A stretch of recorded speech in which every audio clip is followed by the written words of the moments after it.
She's too senile to know how much money she has. The words cut through the elegant ballroom like a knife. My own daughter-in-law, laughing about my supposed mental decline with Boston's elite. They didn't know I could hear them. If you're watching this video, subscribe now and comment where you're watching from. Now let's dive into my story. More champagne, Mrs. Richardson?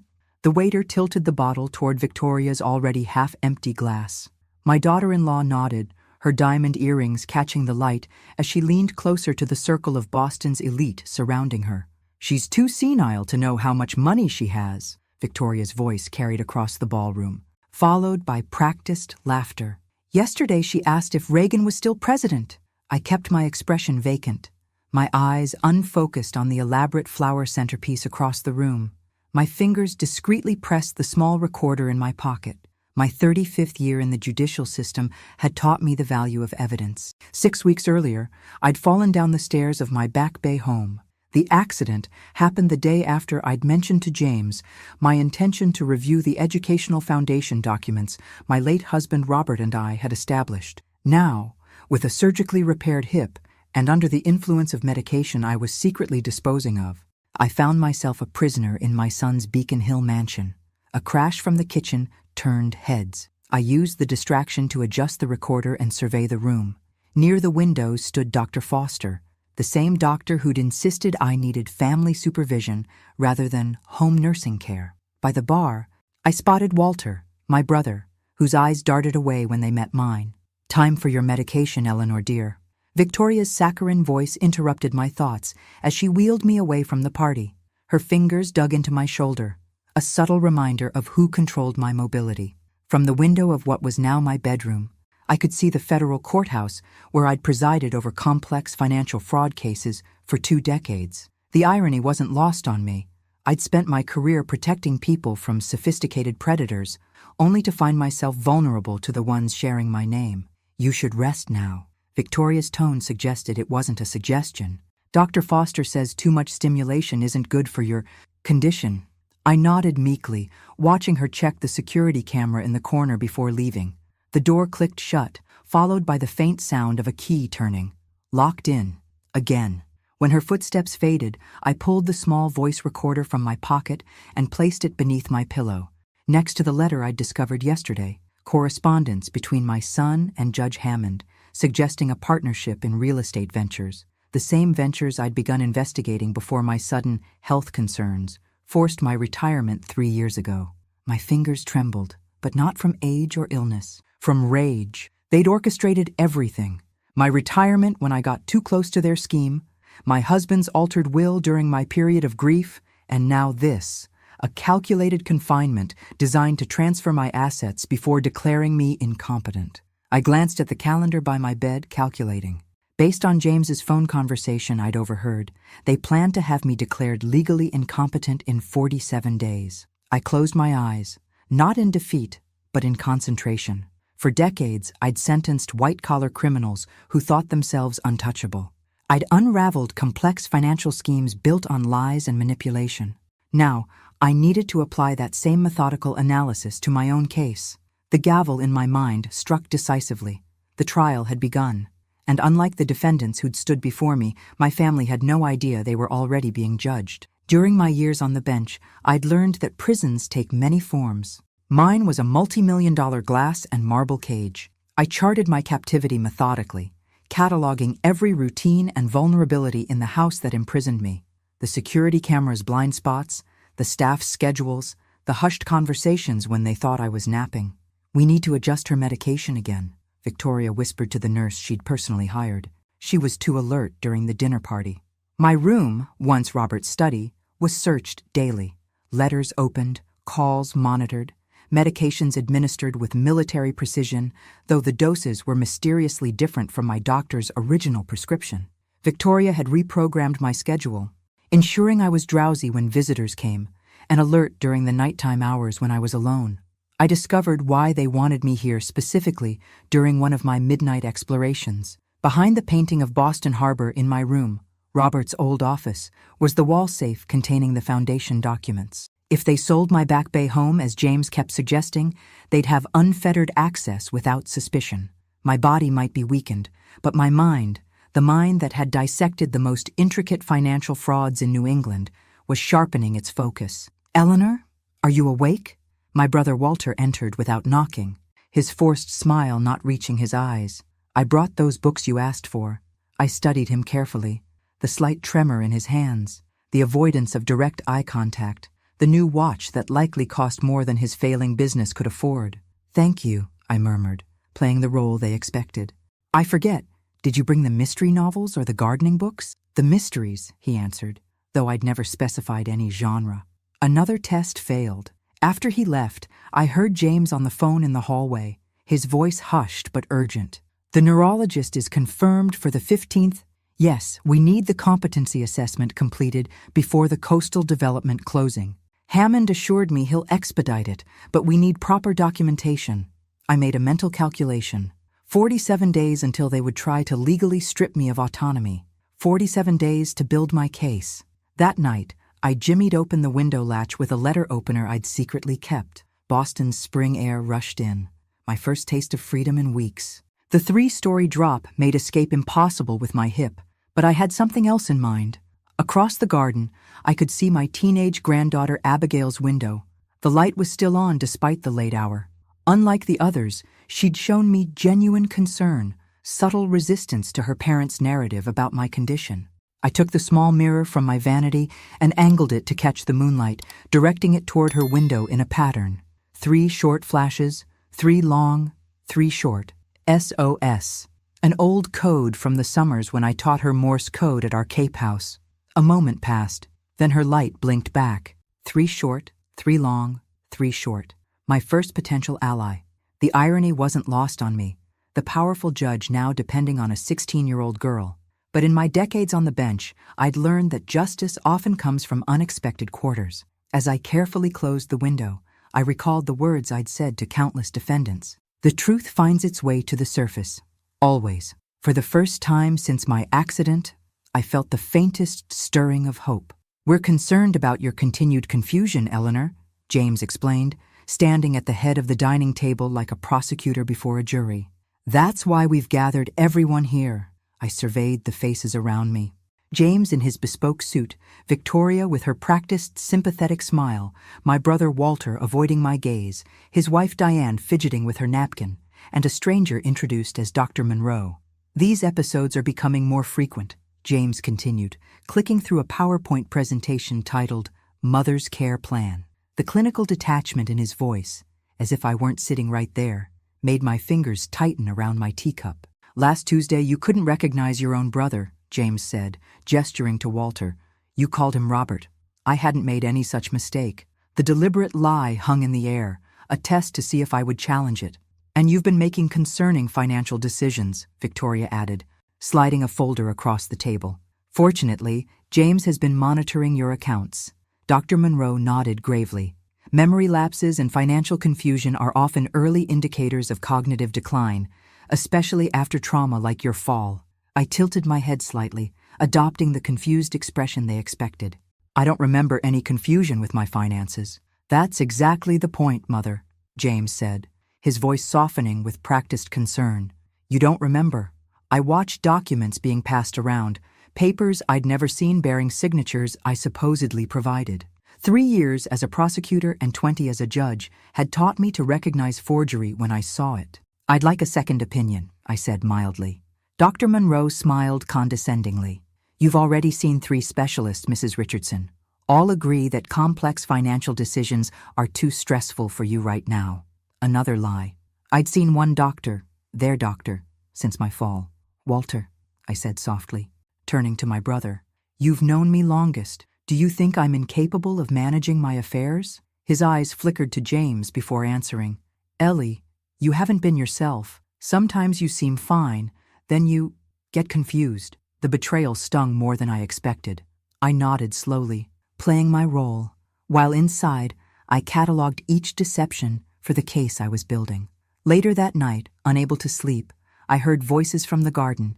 Peering through my window, I saw Walter and James in a heated discussion. "This isn't what I agreed to," Walter hissed. "You said we were protecting her from making rash decisions while recovering, not taking everything. Your financial problems won't solve themselves," James replied coldly. "Unless you found another way to cover your gambling debts?" Walter's shoulders slumped in defeat. "Just promise me she'll be taken care of." "Of course. She'll have the best care money can buy," James answered smoothly. The same tone he'd used with countless clients I'd watched him represent in my courtroom. I backed away from the window, a crucial piece of the puzzle clicking into place. My brother wasn't a mastermind. He was another pawn. James had leveraged Walter's financial troubles to gain an ally, someone who could corroborate claims about my mental state. As I returned to bed, I mentally revised my assessment. James wasn't just after my money. The sophisticated legal mechanisms he was establishing suggested a larger scheme, one possibly connected to the real estate investigation I'd begun before my forced retirement. The stakes were higher than even I had realized, and time was running short. The pain in my hip woke me at 2:17 a.m. Victoria had adjusted my medication again, replacing pain relief with sedatives. I'd been palming the latter and enduring the former. Clarity was worth the discomfort.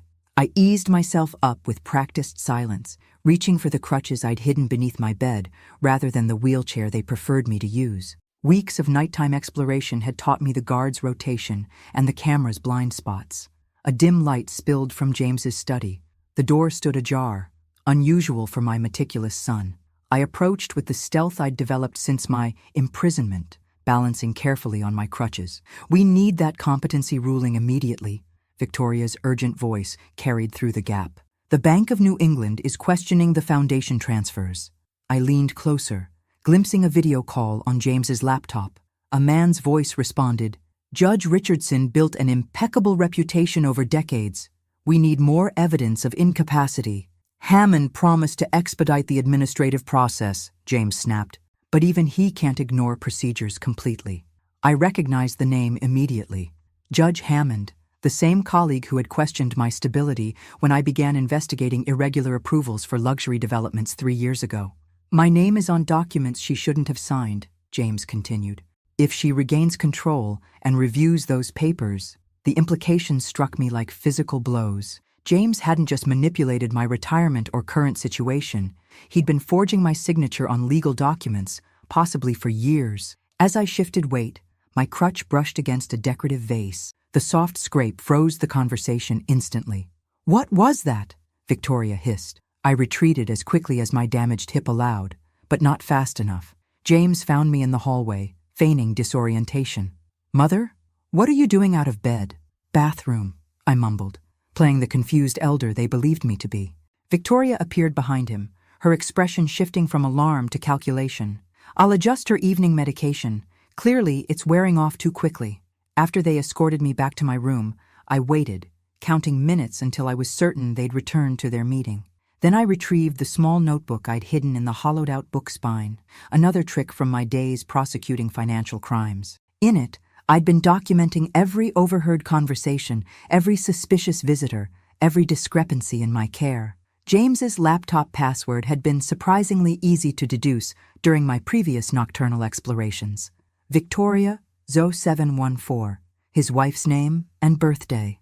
People rarely deviate from personal patterns, a fact I'd exploited in countless fraud cases. What I'd discovered confirmed my worst suspicions. Emails detailing how James had altered Robert's will while I was heavily medicated after his sudden death. Evidence of the partnership between James and Hammond to force my early retirement when I began investigating their real estate venture. Documentation of systematic transfers from my accounts to offshore entities. I added tonight's revelations to my growing case file, my judicial mind methodically organizing evidence even as my heart splintered at the betrayal's depth. The son I'd raised, the legal mind I'd helped shape, had turned every lesson I'd taught him against me.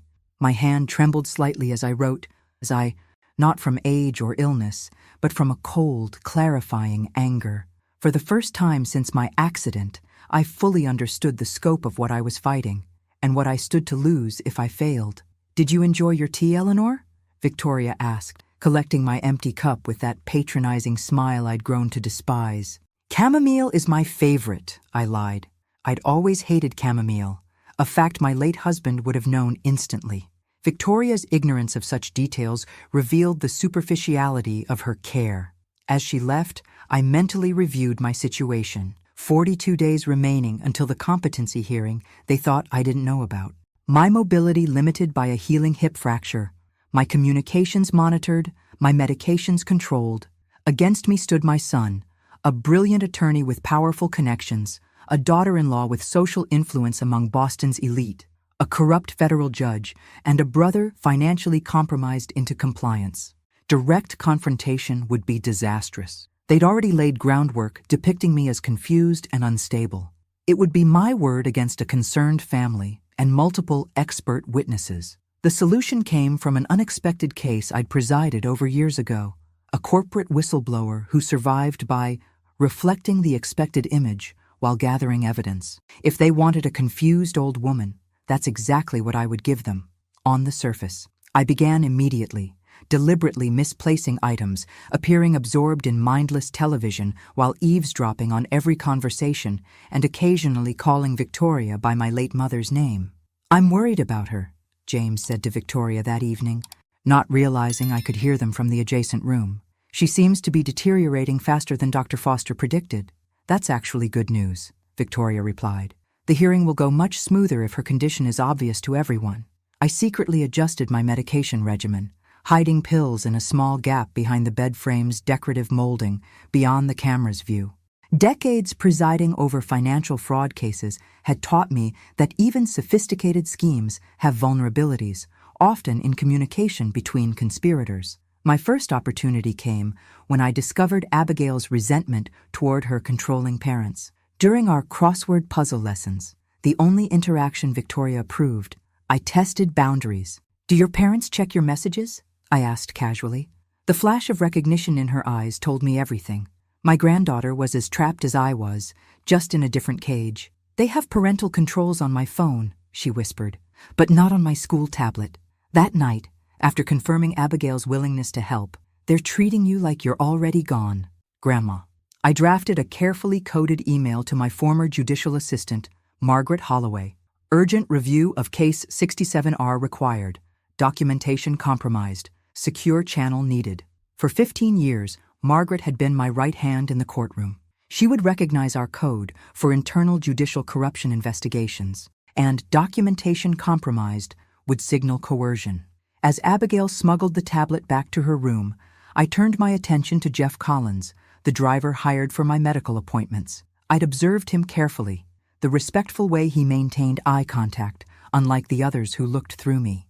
The subtle assistance he offered without making me feel helpless. There was something familiar about him, something I couldn't quite place. But instincts honed through decades of reading witnesses told me he might become an essential ally in what increasingly felt like the most important case of my career. A case where I was simultaneously the judge, the prosecutor, and the victim, with my freedom and legacy hanging in the balance. "Cognitive decline can manifest inconsistently," Dr. Lawrence Peterson explained to James and Victoria while I sat across from him, deliberately blinking too slowly. "Some days may seem better than others." I recognized Peterson immediately. 5 years ago, I'd presided over a case involving his clinic's insurance fraud. The evidence was substantial, though the case was ultimately dismissed on technical grounds. His recognition flickered in his eyes when James introduced us, quickly masked by professional detachment. Throughout the evaluation, I alternated between sharp lucidity and vague confusion, destabilizing his assessment. When the nurse stepped out momentarily, I abandoned my performance. "Dr. Peterson," I said, my voice dropping to its former judicial authority, "I have 30 seconds. I know about your clinic's billing irregularities in 2020. Those records were sealed, not destroyed. Sign a fabricated capacity declaration, and I'll ensure they're re-examined." He paled. "That's blackmail, Judge Richardson. It's survival, doctor, and an opportunity for redemption." I reverted to confused vacancy as the nurse returned. The next day, Jeff Collins helped me into the car for my physical therapy appointment. As we pulled away from the mansion, he spoke without turning. "You don't remember me, do you, Judge Richardson?" I studied him in the mirror. Should I?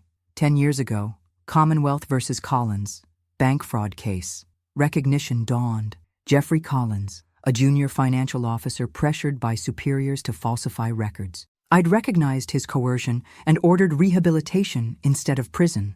"You gave me a second chance," he said quietly, eyes on the road. said you saw the difference between someone forced into wrongdoing and someone embracing it. And now you work for my son? Changed my name slightly. Your son's background check was superficial. He met my eyes in the rearview mirror. I recognized the signs when they hired me. The way they speak about you when you're not present, the medication schedules. And yet you've said nothing. I've been waiting, watching. He handed me a secure phone, keeping his eyes on the road. Your former clerk sends her regards. She's embedded in your son's law firm as a temporary secretary. Your old court contacts arranged it. My third ally materialized later that week, when Judge Martha Williams, a longtime colleague, arrived for a friendly visit. Victoria hovered until Martha mentioned her recent menopause symptoms, sending my squeamish daughter-in-law fleeing with transparent excuses. I received a concerning message, Martha said, once we were alone, her voice low. Margaret forwarded your code. Tell me everything. For 20 minutes, I outlined my situation, the manipulated retirement, the altered medications, the overheard plans for my institutional commitment. Martha listened with the same focused attention she gave capital cases. They've miscalculated spectacularly, she finally said. They see your physical vulnerability and assume cognitive decline. Classic mistake. But effective, I countered. They've isolated me, controlled my medication, monitored my communications, and are systematically building a case for incompetence. Then we build a stronger countercase. Martha squeezed my hand. Eleanor, you taught an entire generation of Boston's legal minds how to dissect financial conspiracies. Time to apply those lessons to your own situation.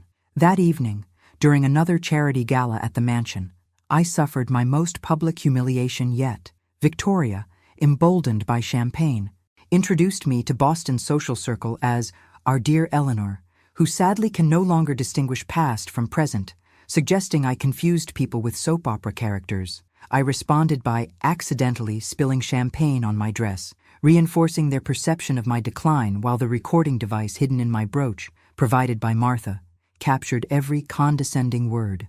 Later, reviewing the recordings alone, I noticed something previously overlooked, the intimate tone Victoria used when mentioning Hammond, suggesting their connection extended beyond professional association.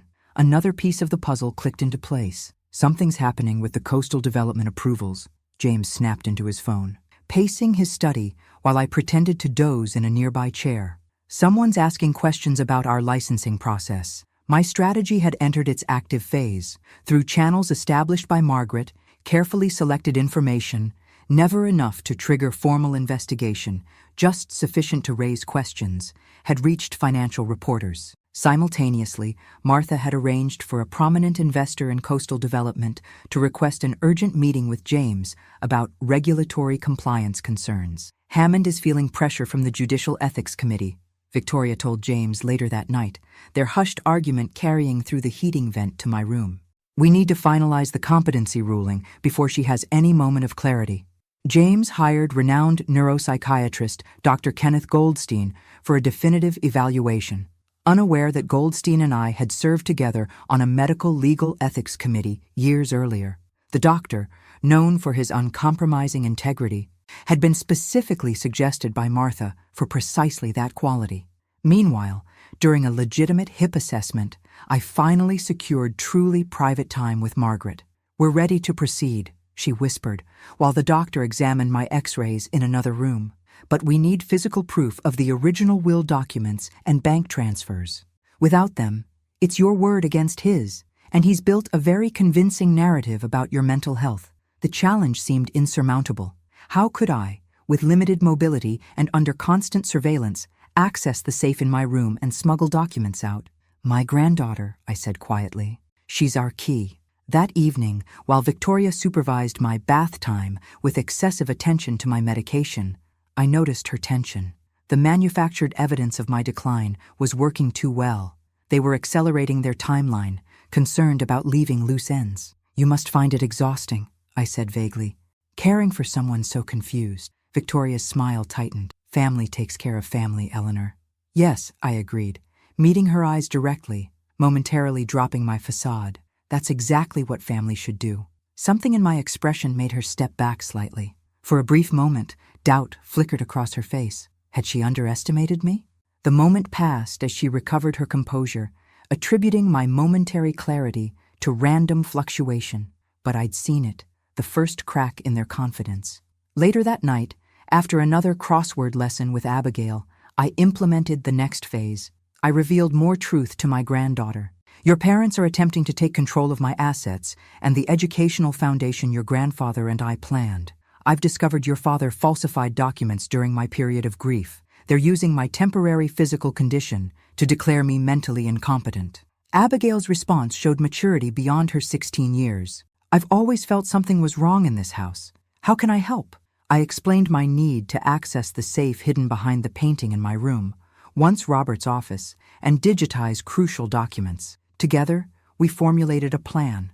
Abigail would create a distraction to draw Victoria and security away, giving me precious minutes to access the safe. As she left, Abigail paused at the door. "Grandma, I've watched you all my life. You were never the kind of person who gave up. That's why they're so afraid of you."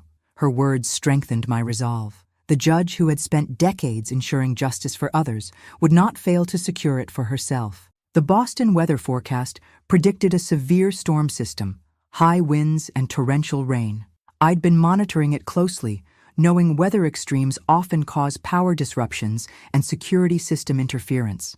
"Backup generators are fueled and ready," I overheard James telling the security staff. "Standard protocol during outages, priority to surveillance systems, then climate control." Perfect. When the storm hit with full force, the mansion's lights flickered momentarily before plunging into darkness. Emergency lighting activated, but security systems required approximately 3 minutes to transition to backup power, the critical window I'd anticipated. On cue, Abigail executed her role brilliantly, screaming as she fell down the main staircase. Victoria and the security guard rushed to her aid, exactly as planned. I moved swiftly, months of secretly practicing with my crutches paying off as I reached the painting concealing the safe. My fingers, steady despite everything, entered the combination I'd memorized decades ago when Robert first installed it. Inside lay exactly what I needed. Robert's original will, with clear stipulations about the educational foundation, bank statements showing unauthorized transfers, and, most valuable, handwritten letters from Robert detailing his wishes for our estate. Using the small camera Martha had provided, I photographed each crucial document.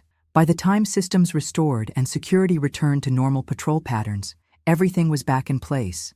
No evidence of my intrusion.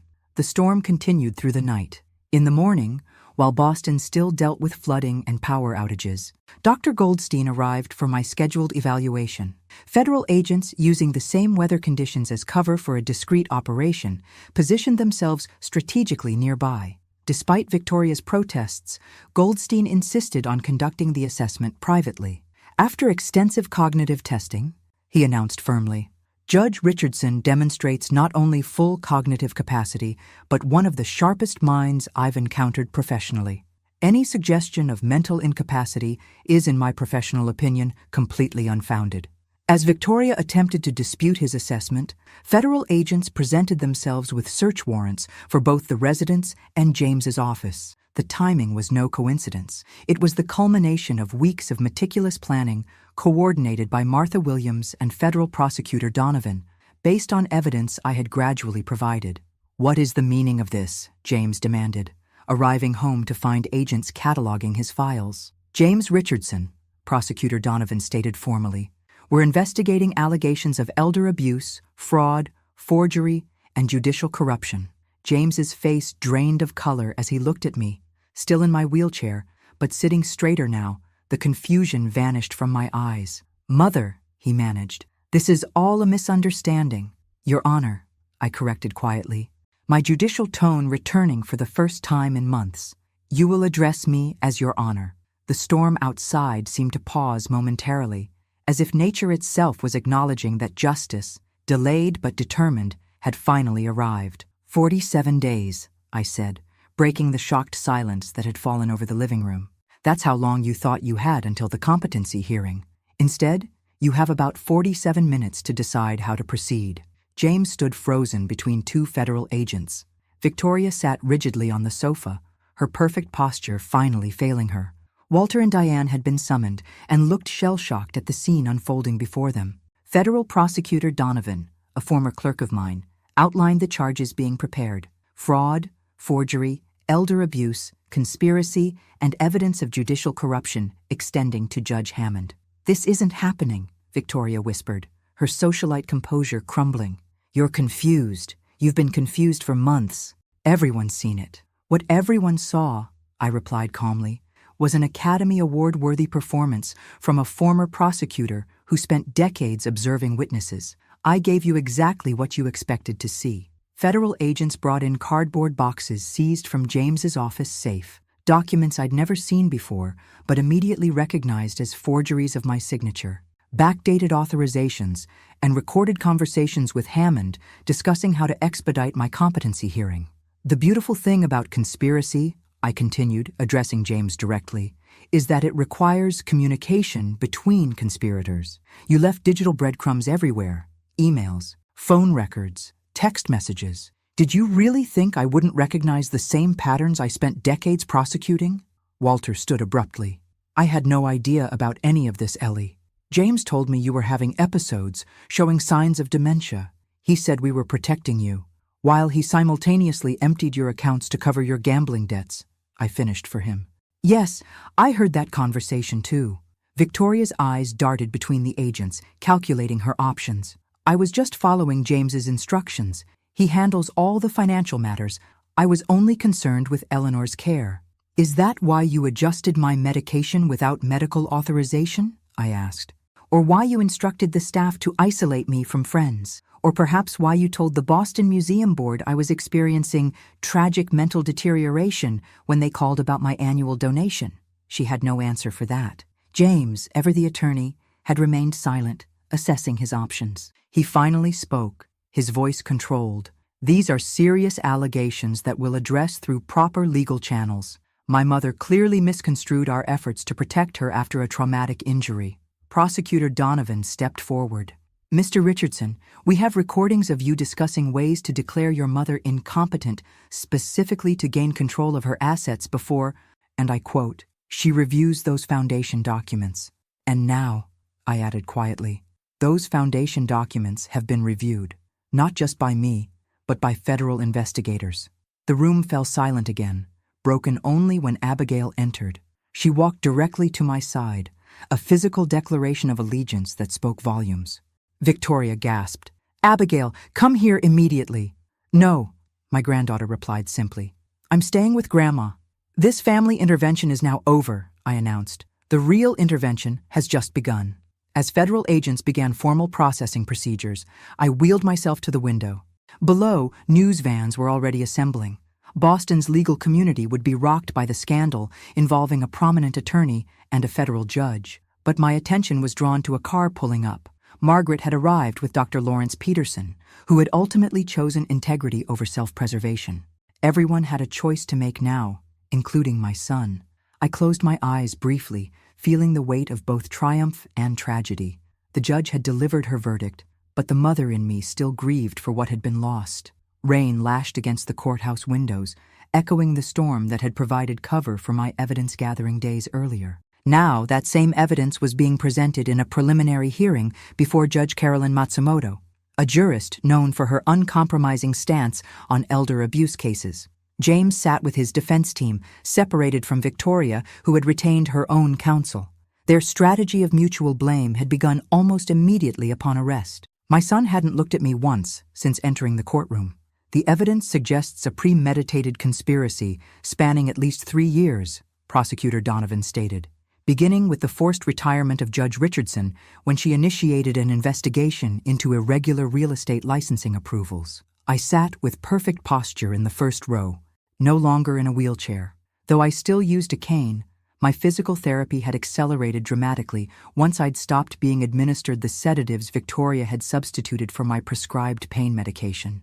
Documents recovered from Mr. Richardson's office safe reveal systematic forgery of Judge Richardson's signature on multiple financial instruments, Donovan continued, including transfers from the Richardson Holloway Educational Foundation.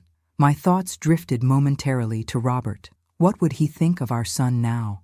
The child we'd raised with such emphasis on integrity and justice had become everything we'd spent our careers fighting against. Judge Matsumoto's voice brought me back to the present. And the medical testimony?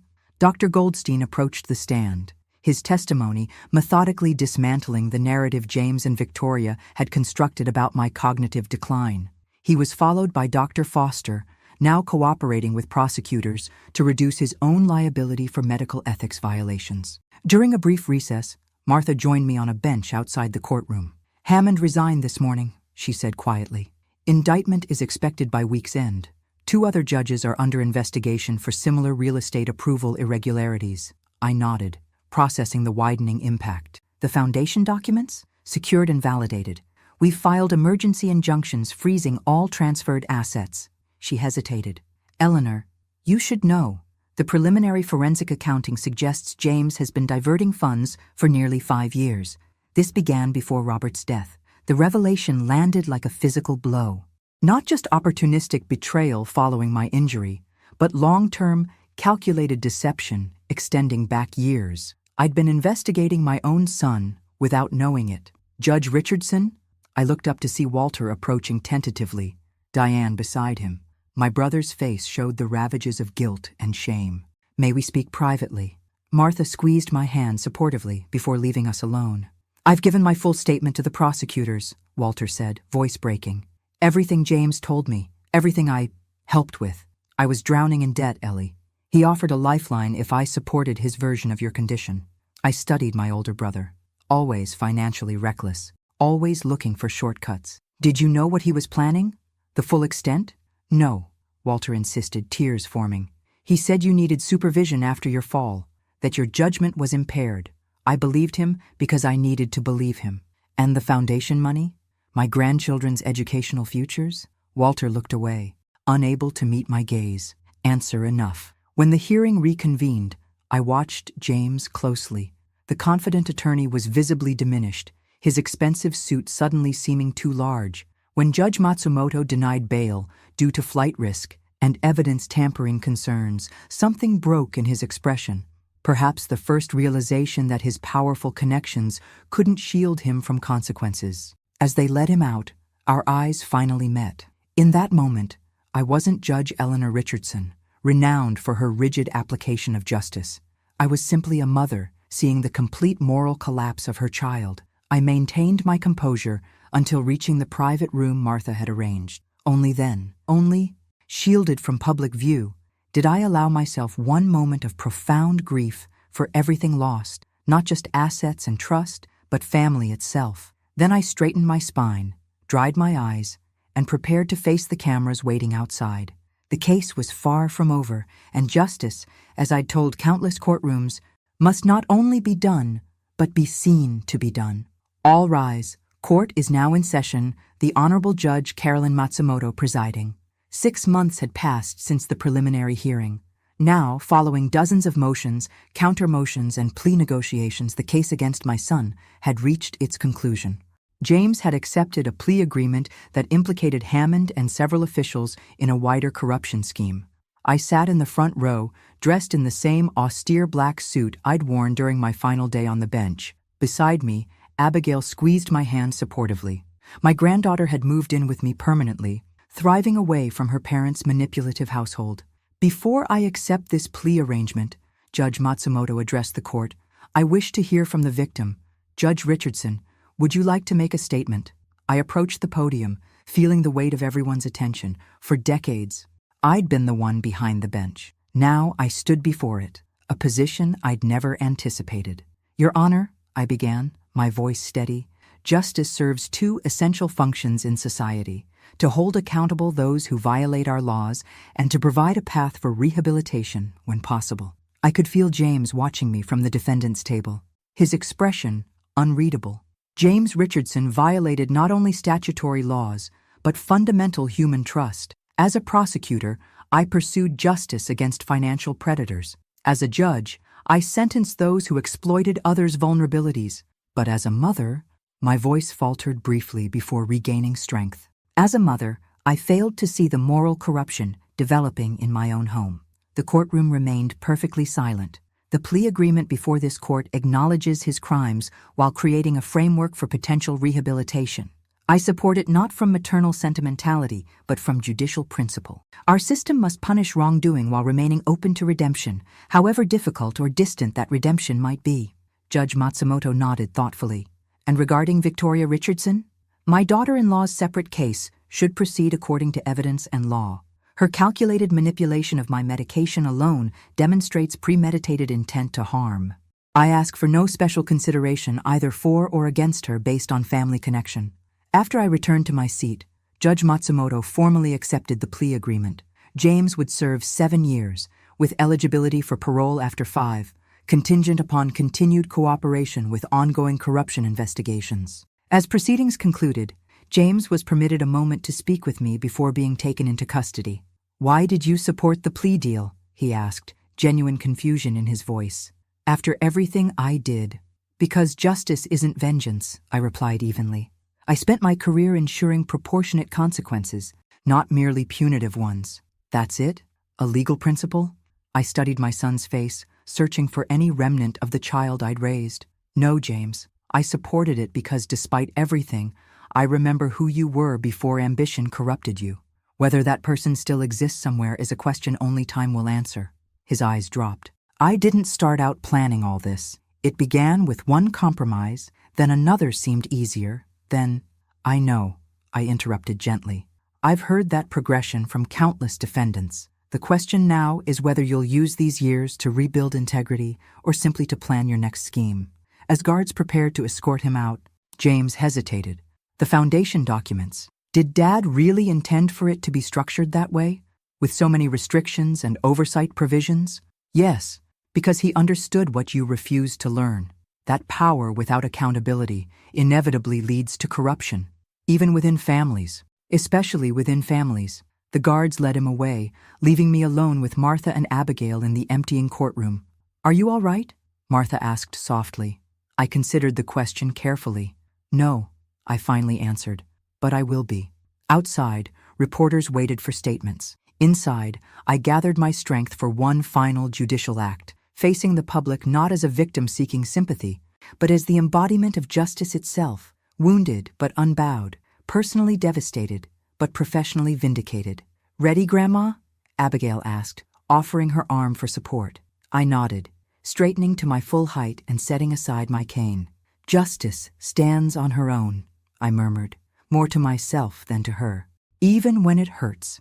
"The Richardson case has fundamentally changed elder protection laws in Massachusetts," Dean Harrington declared from the podium. The Harvard Law School auditorium was filled with students, faculty, and media for the Symposium on Elder Justice. I sat on stage among distinguished panelists, no longer using even a cane. 6 months of proper physical therapy had restored most of my mobility, though Boston winters would likely always bring an ache to my hip. "Judge Richardson's experience has exposed critical vulnerabilities in our guardianship systems," continued Harrington. "The legislation now moving through the State House bears her name, the Richardson Act, establishing stringent new protections against predatory behavior disguised as family care."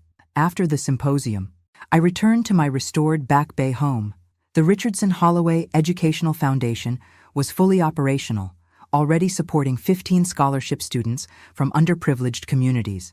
Margaret had agreed to serve as its executive director, bringing her meticulous attention to detail to its administration. Walter and I had reached an uneasy reconciliation. His cooperation with prosecutors had earned him immunity, but he'd lost nearly everything in the process. Now sober for 4 months, he was slowly rebuilding his life, beginning with honest work, managing a small bookstore.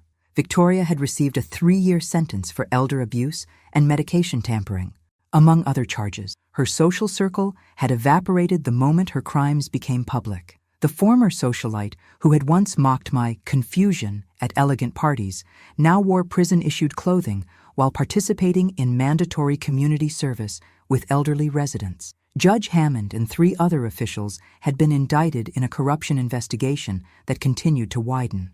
The real estate licensing scandal had revealed systemic problems that would take years to fully address. And James, my son, was serving his sentence at a medium-security federal facility, teaching legal literacy classes to other inmates. His letters came monthly, tentative attempts at explaining, then gradually evolving into genuine reflection. I read each one carefully, responding with measured honesty. Whether genuine redemption was possible remained uncertain, but the door remained fractionally open. "Grandma, they're here," Abigail called from downstairs. I descended to find my first group of mentees waiting, 5 women recently appointed to judicial positions. The judicial mentorship program had been Martha's idea. Your experience shouldn't just change laws, it should shape the next generation of judges. As we settled in my study, one young judge asked the question others hesitated to voice. How do you continue believing in justice after experiencing such profound injustice personally? I considered this carefully before answering. Justice isn't an abstraction. It's a daily practice requiring vigilance, especially when applied to those closest to us. The system isn't perfect because people aren't perfect, but the principles remain sound: accountability, proportionality, and the possibility of redemption. Later that evening, after everyone had gone, I sat alone in Robert's study, restored to his original design. On the desk lay an invitation to chair a new federal task force on elder financial exploitation, alongside a publisher's contract for my memoir, tentatively titled The Last Judgment, When Justice Comes Home. The phone rang, Martha calling about tomorrow's Judicial Ethics Committee meeting. As we spoke, I gazed out the window toward the federal courthouse visible in the distance, its illuminated facade standing firm against the gathering darkness. "They're creating a specialized division for elder financial crimes," Martha explained. "They want your input on structuring it." "Tell them I'll be there," I replied, feeling a familiar judicial certainty settling in my voice. I hung up and touched the small gavel paperweight Robert had given me when I received my federal appointment. For 35 years, it had sat on my various desks, a symbol of the authority entrusted to me. "The gavel never stopped," I whispered to the empty room, echoing my earlier thought. It just changed courtrooms. Outside my window, Boston continued its evening rhythm, a city where I'd spent decades ensuring justice for others, never imagining I'd need to secure it for myself. The system had bent under corruption's weight, but ultimately held because of people who chose integrity over expedience, truth over comfort. In the soft lamplight of my study, surrounded by law books and case files for the new task force, I allowed myself a moment of quiet satisfaction. Not triumph, the personal cost had been too great for that, but the steady resolve of a judge who had faced her most difficult case and rendered a verdict true to her lifelong principles. Justice, delayed but determined, had finally come home. Thanks for listening. Don't forget to subscribe and feel free to share your story in the comments. Your voice matters.